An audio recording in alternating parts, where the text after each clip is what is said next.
Hello hi dear friends, ഞാനൊരു ഗ്ലാസ്സുമായിട്ട് വരികയാണ്.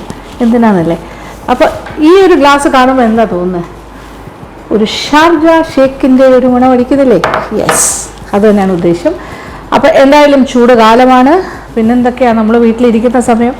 അപ്പോൾ ഇപ്പോൾ ശരിക്കും പറഞ്ഞാൽ നമുക്ക് പുറത്തൊന്നും ഇറങ്ങാൻ പറ്റുന്നില്ല. അപ്പോൾ എന്താ ചെയ്യേണ്ടത്? അതേസമയം ഈ ഒരു സമ്മർ ടൈം സാധാരണഗതിയിൽ ഒരുപാട് വീട്ടിലെ പുരുഷന്മാരും കുട്ടികളും ഒക്കെ ആണെങ്കിലും, അതായത് ടീനേജ് മക്കളൊക്കെ ആണെങ്കിൽ ഇപ്പോൾ എന്താ പറയുക, ഫ്രഷ് ജ്യൂസൊക്കെ കിട്ടുന്ന കടകളിലും പിന്നെ ഷാർജ ഷേക്ക് കിട്ടുന്ന കടകളിലൊക്കെ പോയി കുടിക്കുന്ന ഒരു സമയമാണ് ധാരാളമായിട്ട്. അവരെല്ലാം കൂടുതൽ പുറത്ത് പോകുന്ന ആൾക്കാർ. പക്ഷെ ഇപ്പോൾ പുറത്ത് പോകാൻ പറ്റുന്നില്ല. പക്ഷേ അതേസമയം നമ്മൾ വീട്ടിലൊക്കെ അങ്ങ് ഉണ്ടാക്കി കഴിച്ചാൽ പോരെ, ഇനി അതേ പറ്റുള്ളൂ. അപ്പോൾ എല്ലാവരും ഇങ്ങനെയൊക്കെ സ്വന്തമായിട്ട് ഇങ്ങനത്തെ കാര്യങ്ങളൊക്കെ ചെയ്യും. അപ്പോൾ ഞാൻ ഇന്ന് പ്ലാൻ ചെയ്തിരിക്കുന്നത് ഷാർജ ഷേക്ക് മെയിൻ, പിന്നെന്താ ഒരു കരിക്ക് ഷേക്കും കൂടി കാണിച്ചാൽ. ഓക്കെ, അപ്പോൾ അതാണ് എൻ്റെ ഉദ്ദേശം. അപ്പോൾ എളുപ്പമാണ് കേട്ടോ, വളരെ വളരെ സിമ്പിളാണ് ഷാർജ ഷേക്ക്. ഫസ്റ്റ് എന്താണെന്നറിയോ, ഫ്രോസൺ മിൽക്ക്. ഇപ്പോൾ ഫ്രോസൺ മിൽക്കിനായിരുന്നു ഞാൻ വെളിയിൽ വെച്ചിട്ട് കുറച്ച് നേരമായി. അതൊന്ന് തട്ടി പൊട്ടിക്കാനുള്ള സൗകര്യത്തിന് എടുത്ത് വെച്ചതാണ്. അതിപ്പോൾ ഇച്ചിരി മെൽറ്റായിപ്പോയി, എങ്കിലും ഉണ്ട് കേട്ടോ. ഓ, ഐസ് കട്ടയുണ്ട്. പിന്നെ അതിൻ്റെ കൂടെ ചേർക്കേണ്ട കാര്യങ്ങൾ എന്ന് പറഞ്ഞാൽ, ഇതിന് സാധാരണ ചേർക്കുന്ന രസകദളിപ്പഴമാണ്. രസകദളിപ്പഴം, അതിന് രസകദളി എന്നാണ് ട്രിവാൻഡ്രത്തൊക്കെ പറയുന്നത്. അതിന് വേറൊരു പേരെന്ന് പറഞ്ഞാൽ പൂജാകദളി എന്ന് വേണമെങ്കിൽ പറയാം. ഓക്കെ, രസകദളി അതെടുത്തിടാം. പിന്നെ നമ്മൾ ചേർക്കേണ്ട കാര്യം വളരെ വ്യത്യസ്തമായ കാര്യങ്ങളൊക്കെ ചേർക്കുന്നത്. ഒരു ടേബിൾ സ്പൂൺ ഇതെന്താ അറിയാമോ, കപ്പലണ്ടി പൊടിച്ചതാണ്. ഒരു ടേബിൾ സ്പൂൺ തരിതരിപ്പായി പൊടിച്ചത് കപ്പലണ്ടി, ഗ്രൗണ്ട് നട്ട് പൗഡേർഡ്, അതിടുന്നു. പിന്നെ ഒരു പ്രധാന കാര്യം എന്ന് പറയുന്നത് ഹോർലിക്സ് അല്ലെങ്കിൽ ബൂസ്റ്റ്, ഇതിലേതായാലും മതി. ഇതിപ്പോൾ ചെറിയ സാഷ ഇങ്ങനെ വാങ്ങാൻ കിട്ടുമല്ലോ, ചെറിയ മുറുക്കാൻ കടകളിൽ വരെ കിട്ടും. ഞാനിപ്പോൾ അതിൻ്റെ ഒരു പാക്കറ്റാണ് മേടിച്ചിരിക്കുന്നത്. ഇവിടെ അങ്ങനെ ഹോർലിക്സ് ഒന്നും കഴിക്കുന്ന ആരുമില്ല, അത് കാരണം ഹോർലിക്സിൻ്റെ ബോട്ടിലില്ല. അപ്പോൾ ചെറിയ സാഷ മേടിച്ചു. അപ്പോൾ അതൊരു പാക്കറ്റ് ഇടാം. ഇനി ഒരു കാര്യം കൂടി ഇട്ടാൽ നല്ലത്, ഐസ്ക്രീം പൗഡർ. ഇതിന് ഐസ്ക്രീം പൗഡർ എന്ന് പറഞ്ഞ് വാങ്ങാൻ കിട്ടും. അതല്ലാന്നുണ്ടെങ്കിൽ ചില കമ്പനീസ് ഐസ്ക്രീം മിക്സ് എന്ന് പറഞ്ഞ് വിൽക്കുന്നുണ്ട്. അങ്ങനത്തെ ആയാലും മതി. അത് ഐസ്ക്രീം പൗഡർ എന്ന് പറഞ്ഞ് ചില സ്ഥലത്ത് കിട്ടും, ഈ കേക്കിൻ്റെയൊക്കെ ഇൻഗ്രീഡിയൻസ് കിട്ടുന്ന കടകളിൽ. അത് പറ്റില്ല എന്നുണ്ടെങ്കിൽ ഐസ്ക്രീം മിക്സ് വാങ്ങാൻ കിട്ടും. അതൊരു സ്പെഷ്യൽ ഫ്ലേവർ കൊടുക്കും. അത് ഒരു ടേബിൾ സ്പൂൺ. അപ്പോൾ ഏകദേശം എല്ലാ കാര്യങ്ങളും ചേർത്ത് കഴിഞ്ഞു. ഇത്രേ ഉള്ളൂ. ഇനി ഒന്ന് അടയ്ക്കാം. ആൻഡ് ദെൻ ഇനി എന്താ, ബ്ലെൻഡിങ്. അപ്പോൾ വിഷമിക്കേണ്ട കേട്ടോ, ഇതിപ്പോൾ ഐസ്ക്രീം മിക്സ് കിട്ടിയില്ലെങ്കിൽ ചെയ്യാൻ പറ്റില്ല എന്നൊന്നും വിചാരിച്ച് വിഷമിക്കേണ്ട. ഇല്ലെങ്കിൽ വേണ്ട, അത് കുഴപ്പമില്ല. അതുണ്ടെങ്കിൽ ചേർത്താൽ നല്ലതാണ്. ചില കടക്കാർ അതൊക്കെ ചേർക്കാറുണ്ട്, ഐസ്ക്രീം പൗഡർ എന്ന് പറഞ്ഞിട്ടൊരു കാര്യം. അവർ വാങ്ങിച്ചിങ്ങനെ കുപ്പിയിൽ വെച്ചിട്ടുണ്ട്, കിട്ടും ഐസ്ക്രീം പൗഡർ എന്ന് പറഞ്ഞിട്ട് തന്നെ. ഇങ്ങനെ കേക്കിന് വേണ്ട ഇൻഗ്രീഡിയൻസ് ഒക്കെ വാങ്ങണ കടയില്ലേ, ഇവിടെ ഇപ്പോൾ എനിക്ക് തോന്നുന്നു ട്രിവാൻഡ്രത്ത് സ്റ്റെയിൻസിൽ കിട്ടുമായിരിക്കും ഐസ്ക്രീം പൗഡർ. ഇല്ലെങ്കിൽ ഐസ്ക്രീം മിക്സ് എന്ന് പറഞ്ഞാൽ പാലിൽ ആ മിക്സും കൂടി ചേർത്തിട്ട് ഫ്രീസറിൽ വെച്ച് കഴിഞ്ഞാൽ പിന്നെ എടുത്തിട്ട് ഫ്രീസ് ചെയ്ത് കഴിഞ്ഞിട്ട് വീണ്ടും എടുത്ത് അടിച്ച് കഴിഞ്ഞാൽ അത് ഐസ്ക്രീമായി. അത് ഐസ്ക്രീം ഉണ്ടാക്കുന്ന മിക്സാണ്. അതിൽ നിന്നും ഒരു ടീസ്പൂൺ മുതൽ ഒരു ടേബിൾ സ്പൂൺ വരെ ആകാം. ഇല്ലെങ്കിലും കുഴപ്പമില്ല, അതൊക്കെ മറക്കുക.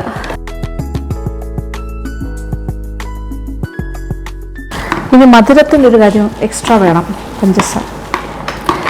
അപ്പോൾ ഒരു 2 ടേബിൾ സ്പൂൺ വരെ ആകാം. 2-ൽ കൂടുതൽ വേണമെങ്കിലും ആകാം. ഞാൻ 2 ടേബിൾ സ്പൂൺ എന്നൊരു കണക്ക് വെച്ചിട്ടുണ്ട്. ഓക്കെ, 2 ടേബിൾ സ്പൂൺ പഞ്ചസാര. ഇനി ഒന്നുകൂടി നന്നായിട്ടൊന്ന് ബ്ലെൻഡ് ചെയ്യും.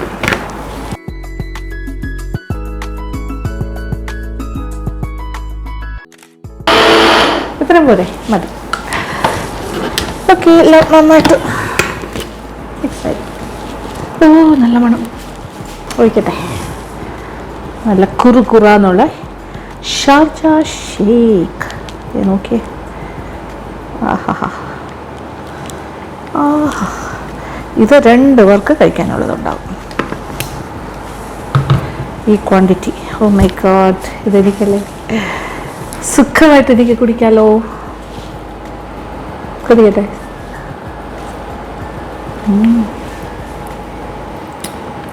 Very tasty. മധുരം വേണമെങ്കിൽ ലേശം കൂടെ ആവാം, അത്രേ ഉള്ളൂ. പഞ്ചസാര ശരിക്കും തുടക്കത്തിൽ തന്നെ ഇടണം. ഞാൻ ഇച്ചിരി ലേറ്റായിപ്പോയി, ഒരു ഹാഫ് വേയിലാണ് ഇട്ടത്. ആദ്യമേ ഇടാം. Okay, very tasty. ഭയങ്കര സുഖകരമായ ഒരു രുചിയാണ്. നമ്മുടെ ഷാർജ ഷേക്കിന്. മനസ്സിലായല്ലോ എന്താണ് എങ്ങനെയാണെന്നൊക്കെ. അപ്പോൾ ഈ ഒരു ക്വാണ്ടിറ്റി 1/2 ലിറ്ററിൽ പാലിലുണ്ടാക്കി 2 പേർക്ക് ഇതുപോലെയുള്ള 2 ഗ്ലാസ് നിറച്ചുണ്ടാവും. അപ്പോൾ ഈ ചൂട് കാലത്ത് പറ്റിയ സാധനമാണ്. പിന്നെ ഹോർലിക്സ് ഞാൻ ഒരു പാക്കറ്റ് മുഴുവൻ ഇട്ടോട്ടോ, ഒരു സാഷേ നിറച്ച്. അതിൻ്റെ പകുതി ഇട്ടാലും മതി, അത് നിങ്ങളുടെ ഇഷ്ടം. പക്ഷേ എനിക്ക് തോന്നുന്നു എനിക്ക് ആ ടേസ്റ്റ് ഇഷ്ടമാണ് നന്നായിട്ട്. ഓക്കെ, ഇനി അടുത്ത എന്താണ്, കരിക്ക്. കരിക്ക് ഇവിടെ ഇളക്കി വെച്ചിട്ടുണ്ട്. ഇത് അത്യാവശ്യം, പിന്നെ ഇത് കുഴപ്പമില്ല, ഇത് കുറച്ച് കട്ടി കൂടുതലാണ്. എനിക്ക് തോന്നുന്നു ഈ 2 എടുക്കാം. ഇത് വളരെ കട്ടി കുറവാണ്. ഇത് 2 മിക്സ് ചെയ്തെടുക്കാം. നമ്മുടെ ഷാർജ ഷേക്കിന് ഞാൻ തൽക്കാലം ബാക്കിയുള്ളത് ഒഴിച്ചു വയ്ക്കുന്നു.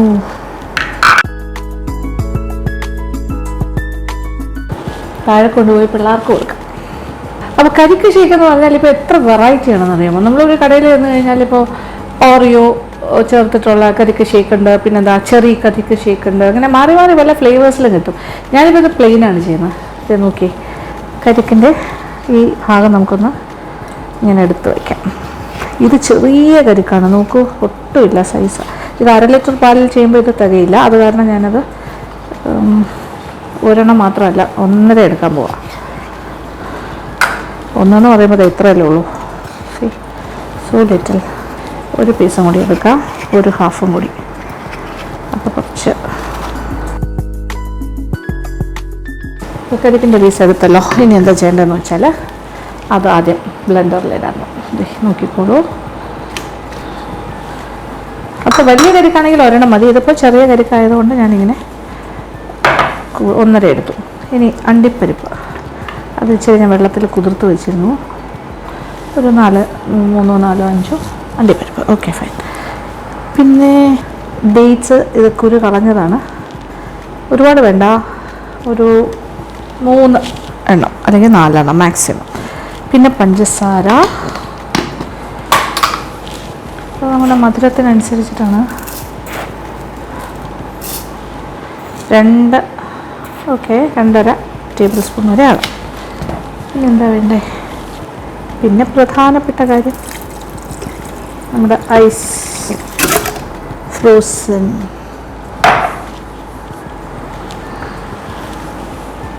ഇത്രേ ഉള്ളൂ, സിമ്പിൾ, വെരി ഫാസ്റ്റ് അല്ലേ, പെട്ടെന്ന് തന്നെ. ഇനി ബ്ലെൻഡിങ് മാത്രമേ ഉള്ളൂ കേട്ടോ. അതെ,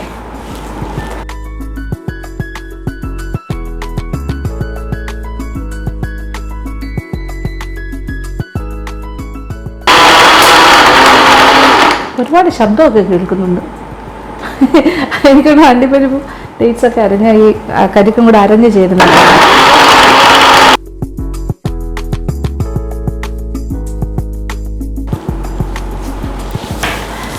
റെഡി, ഓക്കെ, എടുക്കാം. ഇതും ഒരാൾക്കൊന്നും അല്ല കേട്ടോ, നല്ല ക്വാണ്ടിറ്റി. ചെറിയ ഗ്ലാസ്സുകളാണെങ്കിൽ കുറച്ചുകൂടി കൂടുതൽ ക്വാണ്ടിറ്റി കിട്ടും. എത്ര പേർക്ക് കൊടുക്കാൻ നോക്കിക്കോളൂ. ഇതേ നോക്കിക്കോളൂ, നല്ല കുറുകിയ ഷാർജ ഷേക്ക്.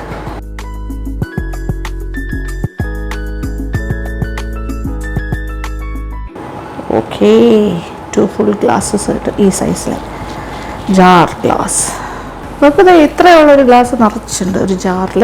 ഇനി അത്രയും തന്നെ ക്വാണ്ടിറ്റി വേറെ ഉണ്ട്. അത് ഞാനിപ്പോൾ ഇതിലേക്ക് ഒഴിച്ചു വയ്ക്കുന്നു. ഓ മൈ ഗോഡ്, ഇത്രയും കിട്ടി.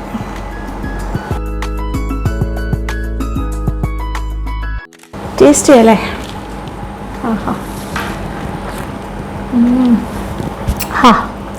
ഇത് ടേസ്റ്റ് അറിയാം. എൻ്റെ ഫേവററ്റാണ് അതെന്ന് പറയുന്നത്.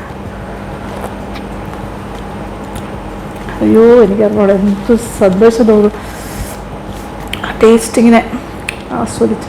എൻ്റെ ഫേവററ്റാണ് കരിക്ക് ഷാർജ. സത്യം പറഞ്ഞാൽ ഇതിൽ ഒരു ആർട്ടിഫിഷ്യാലിറ്റി ഇല്ലല്ലോ. കരിക്കെന്ന് പറഞ്ഞാൽ നമ്മുടെ ഏറ്റവും നമ്മുടെ സ്വന്തം കേരളത്തിൻ്റെ ഭയങ്കര നാച്ചുറലാണ്. കരിക്ക് വെള്ളം കുടിക്കുന്നത് നല്ലതാണ്. നല്ല എന്താ പറയുക, ഡീടോക്സിഫൈങ് ഒരു കാര്യമാണ് കരിക്കിൻ്റെ വെള്ളം. അതിൻ്റെ അകത്തുള്ള കാമ്പാണിത്. പ്ലസ് പാലേ ഉള്ളൂ. പിന്നെ ഡേറ്റ്സ് ഇച്ചിരി ഇട്ടു, അണ്ടിപ്പരിപ്പ്, വേറെ ഒന്നും ചേർത്തിട്ടില്ല. പിന്നെ ഞങ്ങളുടെ ഇവിടെ അടുത്ത് ട്രിവാൻഡ്രത്ത് ഭയങ്കര ഫേമസ് ആയിട്ടുള്ള ഈ ഷാർജ ഷേക്കും കരിക്ക് ഷേക്കും കിട്ടുന്ന കടയുണ്ട്. ഷാർജയെക്കാട്ടിലും അവർക്ക് അവിടെ ഏറ്റവും കൂടുതൽ ഗുണം കരിക്കിൻ്റെ ഡിഫറെൻറ്റ് വെറൈറ്റി ഓഫ് ഷേക്സാണ്. ഞാൻ അവിടുന്ന് സ്ഥിരമായിട്ട് കുടിച്ച് പല പല ടേസ്റ്റും മനസ്സിലാക്കിയിട്ടുണ്ട്. അപ്പം അത് അവരുടെയൊക്കെ മെത്തേഡ് ഇതാണ്, ഈ ഒരു രീതിയിലാണ് ചെയ്യുന്നത്. അത് കരിക്കിടും, ഇതിടും, ഇച്ചിരി ഈ എന്താ പറയുക പ്ലെയിൻ ഷാർജ ഷേക്കിൽ ഇവർ കുറച്ച് അണ്ടിപ്പരിപ്പും ഇച്ചിരി ഡേറ്റ്സും കൂടി ഇട്ടാണ് അരച്ചെടുക്കുന്നത്. കളറൊന്നും മാറുമൊന്നുമില്ല, വൈറ്റ് കളർ തന്നെ മെയിൻറ്റെയിൻ ചെയ്യുകയും ചെയ്യും. പക്ഷേ ടേസ്റ്റിൽ ഒരുപാട് വ്യത്യാസമാണ്. എന്ത് രസമായിരിക്കണം. അപ്പോൾ എളുപ്പത്തിൽ 2 കാര്യം ഞാൻ പറഞ്ഞു തന്നില്ലേ, ഷാർജ ഷേക്കും കരിക്ക് ഷേക്കും. ഇത് പ്ലെയിൻ കരിക്ക് ഷേക്കാണ്. ഇനി വെറൈറ്റി ആയിട്ട് പല പല ഫ്ലേവേഴ്സിലുള്ള കരിക്ക് ഷേക്കുകൾ നമുക്ക് ചെയ്യാൻ വേണമെങ്കിൽ അത് പല ഇനി എപ്പോഴെങ്കിലുമൊക്കെ ഞാൻ പറഞ്ഞുതരാം. ഓക്കെ, സന്തോഷം. അപ്പോൾ ഇതുണ്ടാക്കി നോക്കൂ, ഇഷ്ടമാവും എന്തായാലും. ഈ ഒരു സമയത്ത് നമ്മൾ വീട്ടിലെന്തായാലും ഇരിക്കുമല്ലേ, അപ്പോൾ എല്ലാവർക്കും ഉണ്ടാക്കി കൊടുക്കാം, ഇനി നമുക്ക് കഴിക്കാം. അമ്മമാർക്കാണല്ലോ സാധാരണ ഇങ്ങനെ പുറത്തു പോയി കഴിക്കാൻ പാടില്ലേ, പക്ഷേ പാഴ്സലായിട്ട് എടുക്കാറുണ്ടല്ലോ ചിലരൊക്കെ. ഇത് ഞാൻ ഒന്നും ആവശ്യമില്ല കേട്ടോ. ഇപ്പം അങ്ങനത്തെ കടകളൊന്നും ഇല്ല, എല്ലാവരും ഇപ്പോൾ ഇൻസൈഡ് ഹൗസ് അല്ലേ. അപ്പോൾ ഇങ്ങനെ ഓരോ കാര്യങ്ങളുണ്ടാക്കി സന്തോഷിക്കാം. അപ്പോൾ സന്തോഷം. അപ്പോൾ ഉണ്ടാക്കി നോക്കുക, എന്നിട്ട് നിങ്ങളുടെ ഫീഡ്ബാക്സ് എല്ലാം കമൻറ്റ് ബോക്സിലൂടെ എനിക്ക് തരിക. അപ്പോൾ thank you for watching and keep on watching Lakshmi Nair vlogs.